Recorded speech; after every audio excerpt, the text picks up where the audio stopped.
আপনি আজকে নৌকার মাঝি হয়েছেন, তাও আপনাকে কেউ চিনে না, জানে না, রাগ করার কোনো কিছু নাই।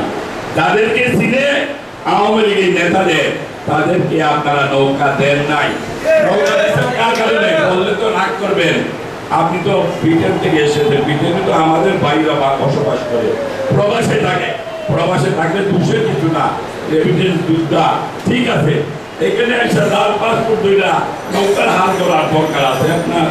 এত সেবা, এত কিছু, বন্যার মধ্যে তো নৌকা নিয়ে একবার এক মন চাল নিয়ে আসতেন না, কোনো জায়গায় দেখলাম না।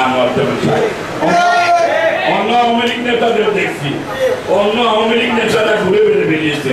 তো আপনাদের কাছে ক্ষয়ক্ষতি হয়ে যায় আমরা যদি কিছু বলি, আমরা তো আপনাদেরকে ভালো কথা বলি। এই সিলেট শহরে কান পেতে শুনেন যে নৌকা কোথায় ডুবেছে।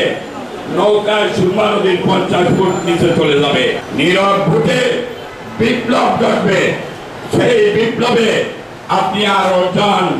আওয়ামী লীগের নৌকাকে আপনি ডুবাবেন। বন্যার পানিতে যখন সিলেট ডুবে যায় তখন নৌকা চলে না, নৌকা দেখা যায় না, লাঙ্গলি চলে।